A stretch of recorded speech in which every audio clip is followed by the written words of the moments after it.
famously shout fire in a crowded theater analogy, his standard was false and dangerous. Speech that is false and dangerous is not protected by the Constitution.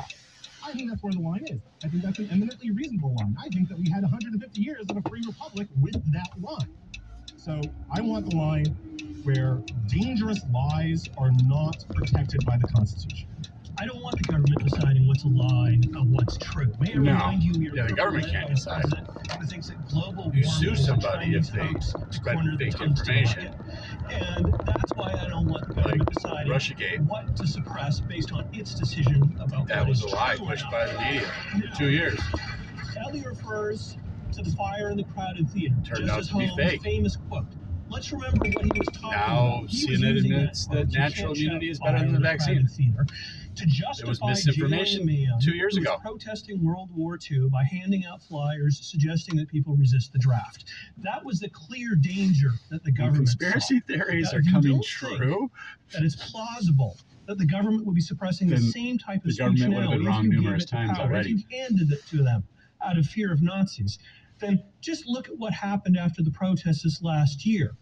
The alt-right and neo-Nazis rose. There were massive protests in response, and our Where? largely Republican-dominated state legislatures leaped into action. Where was the And in Nazis? 17 places, they proposed Charlottesville? That was heavily the only punitive one that I'm aware of. anti-protest bills, including 4 charming examples, making it easier for you to get off if you run over a protester in your car.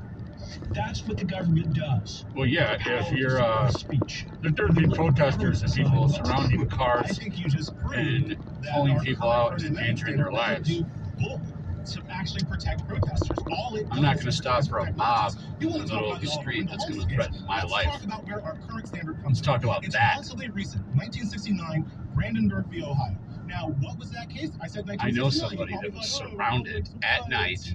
Yeah, and they were making with it. No, it was for Klansmen. Brandenburg was people a banging on her Klansman. car. He was all making Klan statements. Somebody arrested his ass for being a Klansman. He got convicted for inciting violence, and the court said, he's just a Klansman. We really need a new standard that protects the right of Klansmen to threaten black people in 1969. But you see, What are they talking you about? know that that's not the right case. That's the one that's best for your argument. The right case is 12 years. I think that means The right case is 12 years earlier, Yates versus United States. People What now? convicted for becoming members of the Communist Party under the theory that some ideas can be punished as clear and present danger, even when there is no imminent advocacy of wrongdoing. Yates Freedom, you can built believe whatever the you wall want. You can be an eventually asshole. Brandenburg completed. You can be an asshole. Brandenburg's the outlier. Yates know, is the one that shows Black how Israelites the power is are racist consistently against used white by the people. government. Can you explain to me a standard that allows me to stop Klansmen? Because that's what I want. Like, if you can explain to me how I can make There's like Klansmen 100 not Klansmen get left appeal, in the then I think United we're gonna States. agree more than we disagree. Out of But is it 330 wrong million, to there might be suggest that 100 the First Klansmen Amendment left. is here to protect minorities. Are you kidding me? The Constitution didn't even think about about black people Antifa until the 13th attacking Amendment, I old think it's ladies called. and So, veterans okay, you're saying that you would like to change the standard so that and trying to Well, really help me like understand. kill What them, would you- really hurt okay, people. So what would your new Like, there's been how way more would you- Antifa violence What would the standard be? and Black Lives Matter violence The president is a Kenyan. than a white That's supremacist. false. I'm not because defending either one dangerous, and because so they're we both the can same let to that me. kind of slide, right? But Hillary Clinton is running a pedophile ring out of a pizza shop. Do not pass go. Do not collect $200. That is both false and demonstrably dangerous. But okay, but those are two very clear examples. But the idea of I don't falseness quite and think it was danger run that can way, get pretty but- squishy. I mean, Sure. Can I call up an example? If you guys don't mind. So, the Daily Stormer, which is a very popular neo-Nazi site, there was a situation Never where heard of it. they basically took a Jewish woman, a real estate agent. That's the image right there. You can see it on the screens, and they superimposed it on an image of Auschwitz. They published her name. They published her kids. They said hateful things like "We will drive you to suicide." They called for a sort of troll well, that's off horrible. on her. Well, it's Does harassment. that qualify for you? And does it qualify for you? That could be Ken? harassment. I mean, would you limit that kind of speech? I think a lot of the comments sent to her were true threats. That is, a reasonable person would see them as statements of actual intent to do her harm. I think that some of the speech about her meets the incitement standard, that it's intended to and likely cause imminent lawless action against her. But ideas, however hateful, can't be true or false. Right. And it's not for the government to Opinions and regulate ideas. whether ideas or opinions bad are ideas. true They or could false. be bad Okay, ideas. no. No. But when the government ideas can be controls true or them, false. Climate change, real. where do you True draw the idea. line? Climate change, not real. False idea. We can make these distinctions, and I don't think that we need to. Your standard requires, and I have It's not out unfortunately, of because I climate change am either. back on the internet, I have unfortunately had to deal with some There's a lot of true dynamics threats, to it. some not true threats, some trying to wrestle with this issue when I go to the cops to try to ask for protection, trying to wrestle with this issue of what's actually protected speech and what's actually not protected speech. And my problem with the current standard is that it basically waits until they start shooting at me before they stop them. I want to stop them before they start shooting. I want to stop them before they start driving their cars into crowded protesters, because by then it's too late. I want them to stop too, but You're never gonna here's do the that. problem. With the history of America being what it is, with the power having been used in the past being You what want it to is, be a what fascist. possesses you to What think you that want if you to give do. this broader That's what that power guy's to saying. That attack guy speech wants to the the government, state it's to going to be used the enforce way you want it to be. speech. That's fascism. The left is pushing for fascism by censoring by the state. This debate in 2020. Okay. It's a day. All right, now you've heard Ellie and Ken's points. The question is, did you change your mind? Who thinks the government should limit what we say online? Let's hear some noise. No. The government wants to limit what people say online. Those of you who actually They're lean communists. farther in that direction Those over are the course of this communists. argument, let me hear from you guys. It's definitely a biased crowd. You got a few. Those of you who do not think there should be limits placed from the government by us online, that's right. No. Unless you're breaking the law. If you're breaking the law, I think yes. we may have a winner for the first round. I'm going to declare that you, Ken White, are the winner for the first round. Give it up for Ken White, First Amendment attorney, former federal prosecutor, and founder of OMAT.com. Thank you for joining us, Ken. If you're breaking the law, then yes. Okay, so that was More Perfect's They live shut you debate down. on free speech. And if you enjoyed, you want to hear more kind of fun wonkery Free about the Supreme speech is Court, letting the head to people that you can't radiolab.org. stand More Perfect, voice where their you can not only opinion. hear more episodes, you can also hear the rest of this Hateful that debate. people can have the where right to they their went on to opinion. talk about How many things people like, on the left want to censor should Twitter regulate the Bible? speech, and Facebook regulate speech, so on. Because they claim that that's hate speech. Go to But- radiolab.org/moreperfect to check that out. You know, And as always, thank you so much. and there's for people on the listening. left that compare that to Nazism, which can't be any farther from the truth. So, you know, do you really want somebody like that in charge of your speech? Hi, this is Megan Moore calling from Kansas City, Missouri. Radio Lab was created by The road to Jack hell is led with good and intentions. edited by Soren Wheeler. Lulu Miller and Lupton Knopfer are our co-hosts.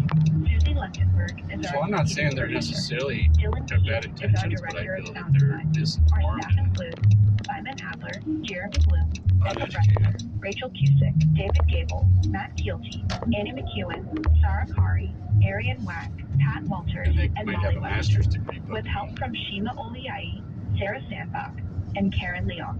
Our fact checkers indoctrinated are more Diane than Kelly and educated. Emily Krieger. Hi, I'm Ram from India. Leadership That's just support my for Radio Lab science programming is provided by the Gordon and That's why Betty Moore America Foundation, is the best Science country in the Handbook, world. a Simon Foundation initiative, and the John Templeton Foundation. The world sucks, but Foundational support for Radio I think Lab America is sucks the provided least. by the Alfred P. Sloan Foundation. because we have freedom. And I don't know why people would want to get rid of that freedom. I don't get it. Overdose is the leading cause of death for people 18 to 45 years old in the U.S. today. Learn more about the overdose epidemic People at die from those freedoms. WNED.org/overdose. Stay aware. Be prepared. When a dead body is discovered covered in live rabbits, DCI Barnaby and DS Winter uncover a sinister side to the local pet show. Watch back-to-back episodes of Midsummer Murders tonight at 8 on WNED PBS.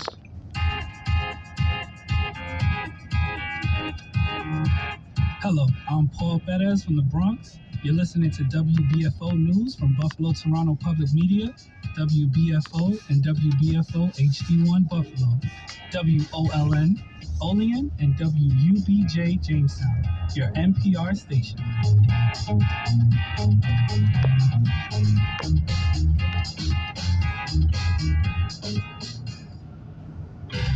COVID has created tremendous controversy about prevention and treatment tactics.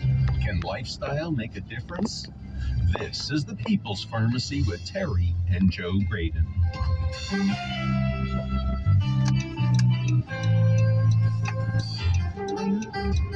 Translating complex medical research into practical strategies is challenging.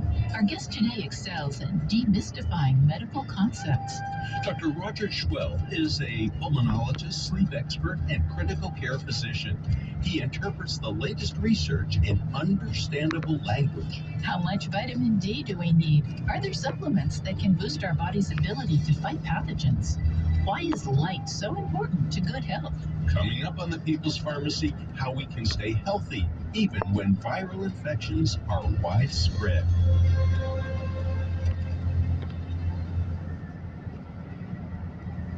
Live from NPR News in Washington, I'm Nora Robb. Vice President Kamala Harris and Secretary of State Antony Blinken declared today the U.S. has determined Russia has committed crimes against humanity in Ukraine. In a statement, Blinken said Russian forces have killed men, women, and children, tortured civilians, and deported hundreds of thousands to Russia. At an international security conference in Munich, Germany, Blinken said the Russians Obama must be assisted held in accountable, genocide in including Russian Yemen President Vladimir to Putin. appease the One Saudis. would imagine that there will be, and one would hope on his behalf, a time of reckoning to realize that the course that he is on is a strategic failure for him in the most graphic terms possible. Before leaving Munich, Blinken is expected to meet on the sidelines with the top diplomat in China. They had been scheduled to meet earlier this month, but Blinken postponed it in response to a Chinese surveillance balloon flying in U.S. airspace. North Korea test launched a ballistic missile for the second time this year. NPR's Anthony Kuhn reports the launch comes ahead of several joint military exercises by the U.S. and South Korea. The South's Joint Chiefs of Staff say the North launched the suspected long-range ballistic missile from Pyongyang's Sunan district eastward into the sea. It's the North's first launch since January 1st. It was also detected by Japan, which says the projectile is likely to have fallen within its exclusive economic zone, but outside its territorial waters. The launch comes a day after North Korea's foreign ministry warned of a strong response to upcoming U.S. and South Korean military drills. Next month, the U.S. and South Korea will conduct 11-day joint exercises dubbed Freedom Shield. On Wednesday, the Allies will hold tabletop exercises at the Pentagon, simulating a North Korean nuclear attack. Anthony Kuhn, NPR News, Seoul. Reproduction rights advocates in Ohio are putting an issue before voters this week that, if passed, would enshrine abortion rights into the state's constitution. Ohio Public Radio's Joe Engels has details. Some groups had wanted to put abortion rights on the ballot in Ohio in November 2024. Pro-Choice Ohio's Kelly Copeland says the decision to put the issue before voters this fall was data-driven. Every decision that we have made has been made on research that we have done, public polling and legal research, and all of our decisions have been and will continue to be made based on that. Copeland says the group is putting finishing touches on the language that could appear on the ballot. Ohio Right to Life's Mike Ganadakis says his group and others that oppose abortion rights have been doing research of their own and are prepared to fight the ballot issue. You're listening to NPR News. A 52-year-old man is in custody for a shooting rampage in northern Mississippi yesterday. Police say he opened fire in 3 locations, killing 6 people, including his former wife and his stepfather. Meanwhile, funerals are being held today for 2 students killed Monday in a mass shooting at Michigan State University. A funeral for a 3rd student is to take place next week. Mardi Gras in New Orleans is back in full swing for the first time since before the pandemic. Carly Berlin of member station WWNO has more. Back in 2020, Mardi Gras was an early super spreader event before city officials knew the coronavirus was here. Then in 2021, parades were called off completely because of COVID. And last year, many of their routes were cut short because of a police staffing shortage. And visitors still stayed away as the Omicron wave raged on. Now, though, parades are back in full form. And leaders in the tourism industry say hotel occupancy throughout the weekend is nearly back at pre-pandemic levels. The party will carry on here through Mardi Gras Day this coming Tuesday. For NPR News, I'm Carly Berlin in New Orleans. Turkey's state news agency reports 3 people, including a 12-year-old child, were rescued alive from earthquake rubble 12 days after their apartment was destroyed. Authorities in Turkey and in Syria say the death toll is now more than 43,000, and that number is expected to rise. I'm Nora Ron, NPR News in Washington. Support for NPR comes from NPR stations. Other contributors include American Cruise Lines, cruising the Mississippi River, where passengers can experience Southern culture and visit Civil War battlefields. Learn more at AmericanCruiseLines.com/NPR. Welcome to the People's Pharmacy. I'm Joe Graydon. And I'm Terry Graydon. For the last 3 years, many medical experts have weighed in on COVID-19. We've interviewed virologists, vaccinologists, and immunologists. Today, we're talking with a physician who has spent time in the trenches treating patients. He's also an extraordinary communicator about complex medical topics. Our guest today is Dr. Roger Schwelt. He's an associate clinical professor at the University of California, Riverside School of Medicine and an assistant clinical professor at the School of Medicine and Allied Health at Loma Linda University. Dr. Schwelt is board certified in internal medicine, Southern Tier Brewery over there, critical care medicine, and sleep medicine through the American Board of Internal Medicine. Welcome to the People's Pharmacy, Dr. Roger Schwelt. So nice to be here. Thanks. Dr. Schwelt, you've been explaining medical concepts to health professionals for a decade in your MedCram videos. We're big fans. We love what you do. It's quite extraordinary. What inspired you to devote such effort to demystifying complex medical concepts? Well, you might think that it was magnanimous, but it was actually not so much so. It all started when I was I still am, a pulmonary critical care specialist, and I was taking physician assistant students from Loma Linda University. And one of those students just happened to be Kyle Allred, who's the co-founder of MedCram. And when he came on my rotation, we would do a lot of teaching on the rotation. And I noticed that every time we did teaching, we'd have to sort of restate the same lectures. And he said, hey, you're a great teacher. What you're doing is actually really, really nice. We should put it on YouTube, like Khan Academy type of, jock talk styles. And I think it'd be very, very helpful for students all around the world. And I said, well, this is a great idea. This way I could just have the students watch the videos and then come into class or in the clinic where we're working. We could go over those videos. It would save a lot of time and also keep things consistent. So that's sort of like flipping the classroom. And we started that about 10 years ago. And it's grown significantly since that time. So it's that's how it all got started. Well, we have to admit that we first encountered your MedCram videos about 3 years ago, early in the pandemic. And we are wondering, over 3 years, what have we learned about this incredible infection that has raced around the world? I think what we learned was that it can cause a lot of heartache, it can cause a lot of disruption, and it can also sort of bring out the best in some people and also the worst.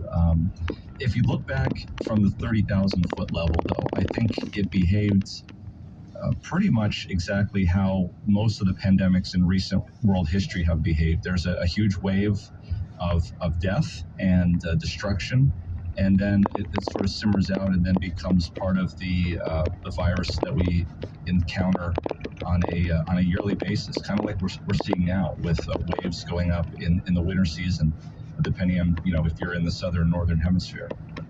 But that's generally it. I expect that deaths from COVID-19 will continue to go down as more and more people get T-cell immunity to it, even though they might not be getting B-cell immunity to the spike protein and prevent infections. I think infections will happen, but I don't think it'll be the massive waves that we've seen in the past. I wonder if you could give us, from the bird's eye view and the science, because you have looked very, very carefully at the medical literature, what things people can do to stay as healthy as possible. Sunlight, dealing with any kind of infection, especially a viral infection like COVID-19. Exercise. But whether it's influenza, whether it's quote unquote the common cold, rhinoviruses, adenoviruses, what are your general recommendations based on the science that you've reviewed? Yeah, so I think if you look at the science, you look at the data, and we started to do this very early in the pandemic when we really didn't have anything. People were like, what can we do? And I started to really concentrate on things that were easy to do, things that were scalable, things that didn't require a supply chain. Because those are the sorts of things that go down in a pandemic. And, in my research, I came across people that have done this before. I certainly wasn't the one that sort of looked at this. But a good mnemonic that I came up with, I found, someone else came up with, is the mnemonic New Start, NEWSTART. And those 8 letters really represent the 8 laws of health that help us as human beings to be healthy and to be able to take care of this. And what do they stand for? N stands for nutrition. So there's plenty of data that appropriate nutrition is essential for good health and being able to withstand these sorts of viral infections. E is exercise. W is water. We can talk about not just drinking water, but the external use of water and how that works. And then START, S-T-A-R-T. S stands for sleep, and there's plenty of data that shows that getting good, adequate sleep can actually have a tremendous impact on your immune system's ability to fight infection. T stands for temperance, and that's sort of an old term that we use, but it talks basically about, substances that are harmful to us and making sure that we're cutting those down.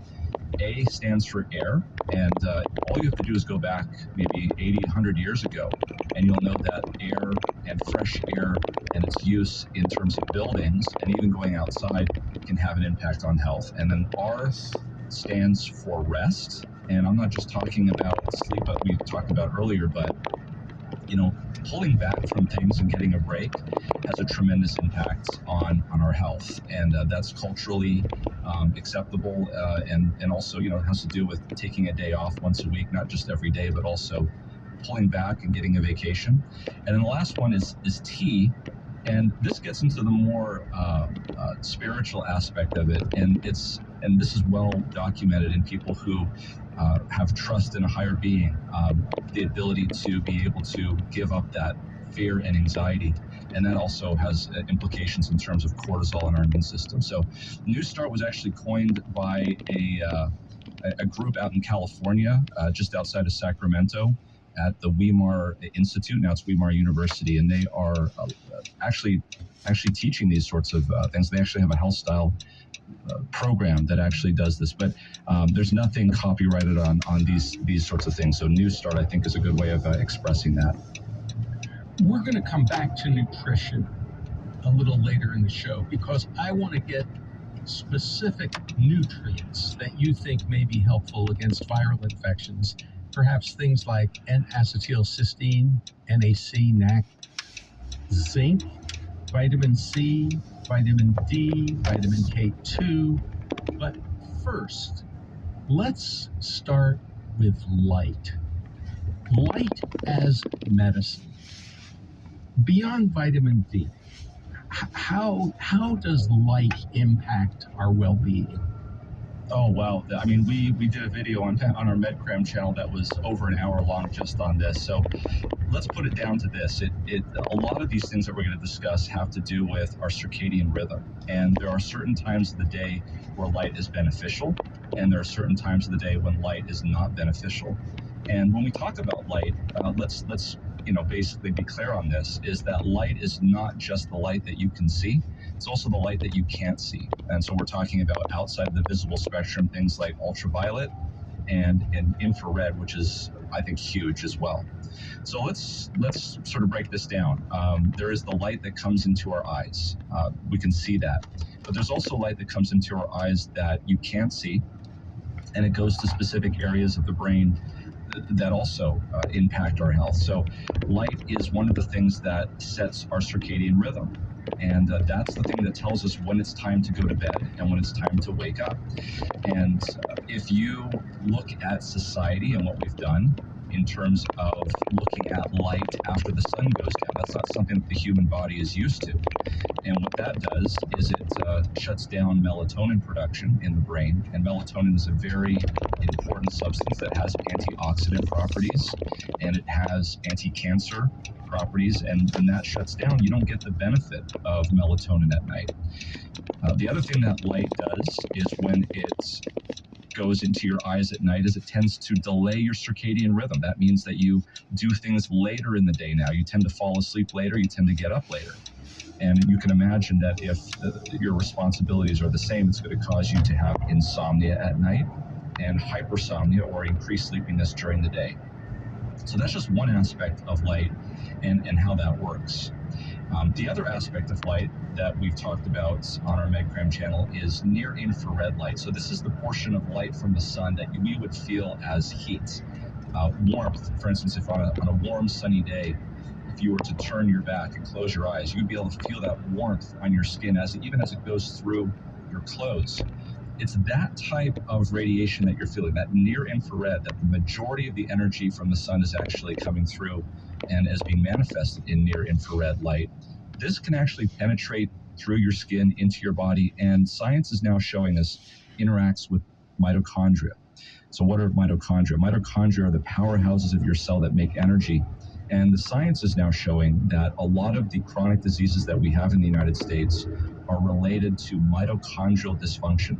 Diseases like dementia, Parkinson's disease, metabolic syndrome, diabetes, hypertension, obesity. And the science is showing that near infrared radiation has an effect on the mitochondria to make it healthier and to actually, according to some studies, may even promote melatonin production at that level, which has tremendous impacts. You're listening to Dr. Roger Schwelt, Associate Clinical Professor at the University of California, Riverside School of Medicine, and Assistant Clinical Professor at the School of Medicine and Allied Health at Loma Linda University. He's founder and principal presenter of the medical education company MedCram, which provides continuing medical education to countless health professionals. His passion is demystifying medical concepts. Dr. Schwelt received the 2021 San Bernardino County Medical Society's William L. Cover, MD Award for Outstanding Contribution to Medicine. After the break, we'll hear more about the health benefits of light. What can shift workers do to adjust to their unusual schedules? Dr. Schwelt has some simple advice on dealing with insomnia. We'll also consider how circadian rhythms should influence our eating patterns. Does intermittent fasting have benefits?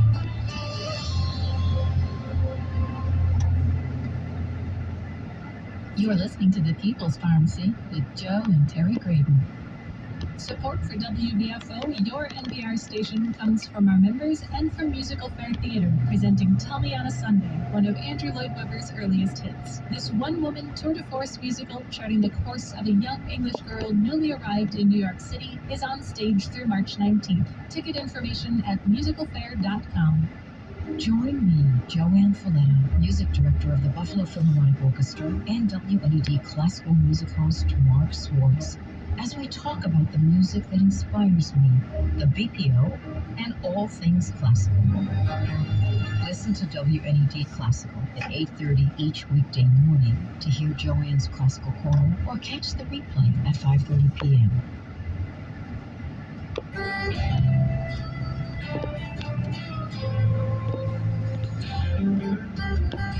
Welcome back to the People's Pharmacy. I'm Joe Graydon. And I'm Terry Graydon. The People's Pharmacy is brought to you in part by CocoVia, maker of high-potency cocoflavanol supplements that support cognitive and cardiovascular health. More information at cocovia.com. And by Gaia Herbs, focused on purity, potency, and transparency through its Meet Your Herbs platform, tracing the origin and DNA of each product, connecting people, plants, and planet to create healing.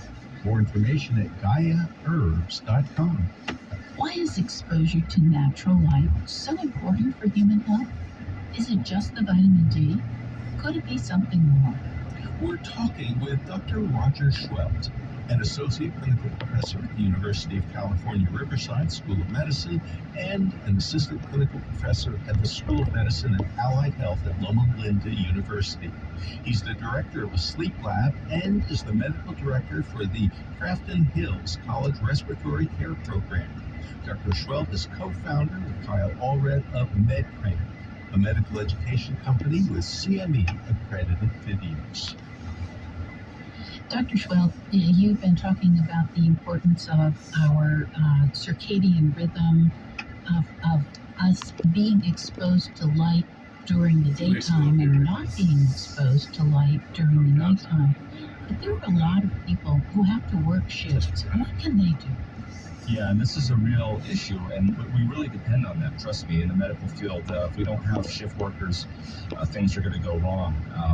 So what I would recommend doing for shift workers, if they're working exclusively at night, and those are the easiest ones to take care of because they're always consistent, is to be consistent. So basically switch your AM for your PM. So as we would normally get up at 5 or 6 o'clock in the morning, these shift workers are getting hopefully up at 5 or 6 o'clock in the evening. Make sure that they're getting exposed to as much light as we would be during the day, but also make sure that they are not being exposed to light at the same times that we wouldn't want to be exposed during our daytime. So in other words, if we're going to bed at 9, 10 o'clock at night and making sure that our rooms are dark and that we're not getting light exposure, they should be doing the same thing at 9, 10 o'clock in the morning, going to bed. If they need to put foil on their windows, if they need to shut out all of the light, if they need to wear something over their eyes to make sure that that's not happening, there's no light coming in, then that's what they ought to do. And then more specifically is making sure that they're doing this on days that they're not actually going into work. So in other words, don't revert back to the regular daytime functioning when they have a couple of days off. It's to keep the circadian rhythm in their mind shifted so that they are in sync with their circadian rhythm and not ours. So stay with the same pattern day after day. Now, I do have another question. I know that you have board certification in sleep medicine, and I know that there are a lot of people with insomnia. So is there any simple advice where they should start in dealing with insomnia? Yes, excellent. Good question. So I would say, and you can get a list of these things. If you go to the American Academy of Sleep Medicine on their website, they have a list of a whole bunch of what they call sleep hygiene recommendations. And so, we can talk about what those are. This would mean going to bed at the same time every evening, making sure you have a winding down of it. One of the things that I counsel my patients on a lot of times is to make sure that you're not doing things in the bedroom that would confuse your mind. So, obviously, us here who have a standard of living where we actually have a bedroom, a lot of people in this world have one-room house, and so they don't have a bedroom. But for those of us that do have bedrooms, there is a subconscious signal that goes to your mind when you go into that bedroom that it's time to sleep. If you're going into that bedroom to watch television or to work on something or to do something else, you're going to dilute that stimulus. that's going to be telling your brain it's time to go to sleep. And this is the reason why I tell people that if you're having difficulty falling asleep in that bedroom, don't stay in the bedroom, get out of that bedroom, go to another part of the house until you feel sleepy. You know, it's interesting how many patients that I see and they tell me, you know, I feel sleepy at night. I get ready to go to bed in the kitchen, for instance, or in the family room, in the living room. And as soon as I walk into the bedroom, I'm wide awake and I cannot fall asleep. And one of the reasons for that is that we're battling when we go into that bedroom to fall asleep. We have insomnia. We feel like this is affecting our health. And you actually have a competition that's going to happen, performance anxiety. You know, are you going to be able to perform tonight when you go to your bedroom to try to sleep? And if you can't do that, that's anxiety provoking. Take that out of the bedroom. Let the bedroom be a place of success where you can fall asleep and go and do well. Dr. Schwelt, I promised that we were going to talk a little bit about nutrients and supplements, and we are a little bit later on, but I do want to talk about vitamin D because there's been so much confusion about sunlight, ultraviolet radiation, how humans, and presumably animals, have been getting their vitamin D for thousands of years is from the sun. But now we go from our homes to our cars to our offices. We don't spend very much time out in the sun, and when we do, we're wearing sunscreen. And a lot of the studies that have supplemented people with vitamin D haven't shown the benefits that we expected. Can you give us a quick tutorial on vitamin D and why it's so important as a byproduct of exposure to sunlight? Yeah, this is a great topic. So ultraviolet B radiation specifically is the radiation that promotes the production of vitamin D in the dermis. And vitamin D is essential for many different functions in the body, not just bone metabolism, but also immune situations. And to be clear, there are some studies that have shown that supplementing in a randomized controlled trial way improved outcomes. There was just a study that came out that showed that autoimmune diseases dropped when people were given vitamin D. But it's also fair to say that there's been a number of randomized controlled trial data where vitamin D failed to really give the endpoints in COVID-19, for instance. So yeah, that is an issue. So what I would try to convey is that I believe that sunlight is perfectly designed to give us the appropriate therapeutic measures that we need, and that vitamin D is only one of those components. So to understand that, you have to understand that ultraviolet radiation from the sun only really comes through in significant amounts when the sun is high up in the sky. And that's because ultraviolet light has a very hard time penetrating through the atmosphere. You're not going to get a lot of ultraviolet light when the sun is rising in the east or when it's setting in the west. The majority is going to come between 10 and 2 o'clock in the day. Let me just interrupt you, Dr. Schwelt, let me just interrupt you. That's when the dermatologists tell us, don't go outside and don't expose your skin to the sun. Before 10, after 2 is okay. Yeah, that's exactly right. Yeah, so you're telling us rethink that strategy. Well, yes, and I'll tell you why potentially that may be, and it has to do with our behavior indoors. As you know, 93% of our time we're spending inside. We're not going outside. But if you look at what comes through the atmosphere at all times of the day, typically the sun radiation during the early morning hours are very rich in near-infrared radiation, and then it continues to rise, but then ultraviolet starts to come through, and then towards the latter part of the day, ultraviolet drops off, and then you have just predominantly near-infrared radiation, of course, and invisible light as well throughout the day. So what this means is that this near-infrared radiation, as we discussed, is actually giving the mitochondria the ability to produce the types of things that would protect us from ultraviolet radiation. So if you will, in the beginning of the day, you're getting a buildup of protective substances in your body that's going to get you ready for the onslaught of ultraviolet light. Then the ultraviolet light comes through after 10 o'clock, but you are sufficiently protected because of what's built up through the early morning. You get the ultraviolet radiation now, but you're protected from damage. and now you're making vitamin D like you should be. And then as the day ends, now there's less ultraviolet radiation. The near-infrared radiation is again causing the mitochondria to produce melatonin, perhaps, and other substances that are going to fix any damage that might have happened, and then the day ends. And hopefully you go home and you're not looking at light after that, so melatonin can then mop up and continue to do things during the night. So it's that day in, day out exposure that actually has it built in. The problem is when we skip the near-infrared radiation, we go out in the midday and get exposed to ultraviolet radiation without the pre-treatment, if you will, with near-infrared radiation. So the take-home message?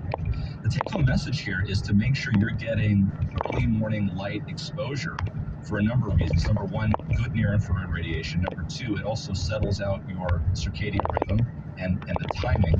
And then if you are going to go out between 10 and 2 and you don't want to get those dangerous ultraviolet radiation rays, and perhaps you want to just supplement with vitamin D, or if you do have to go out, put sunscreen on, because sunscreen can actually help in terms of ultraviolet radiation, but it will not stop near-infrared radiation.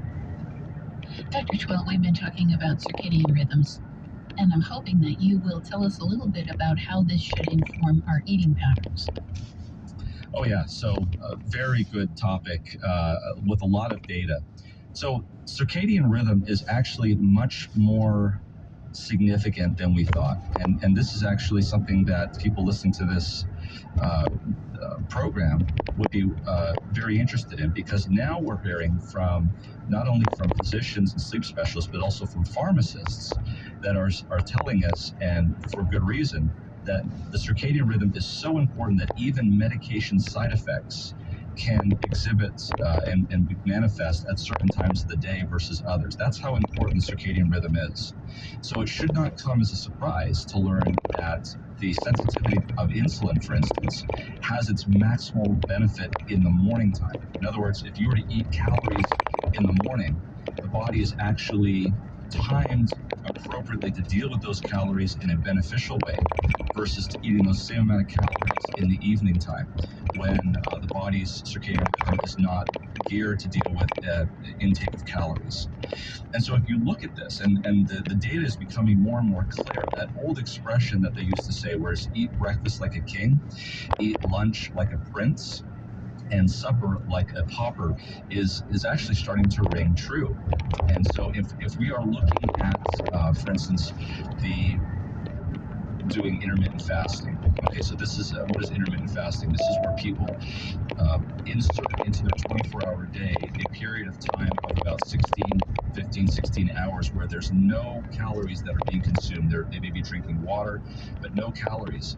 There really isn't a set time as to when those calories should not be taken in, but we're finding out that the benefit seems to be greater if we're putting that time period of eating calories earlier in the day and not having calories later in the day. So I think it does actually make a difference.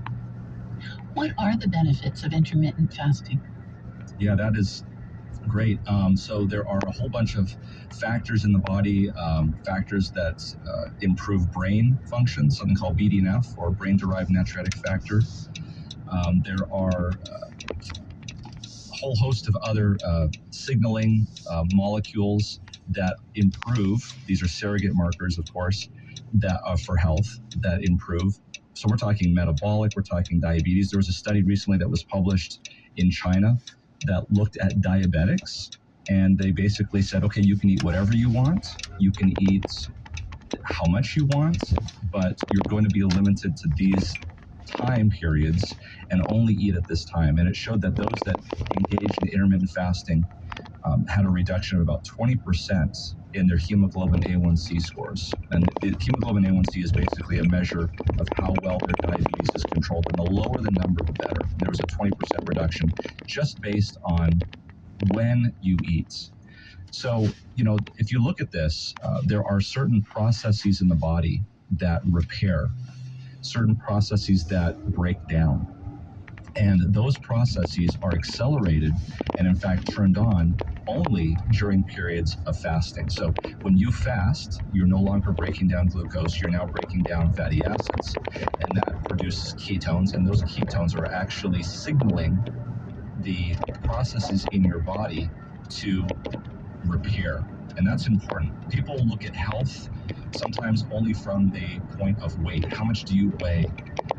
But that's a quantitative assessment of the human body. What I would like to say is that a qualitative assessment of the human body. You may have a good weight. Maybe you're 120 pounds or 150 pounds. But what's the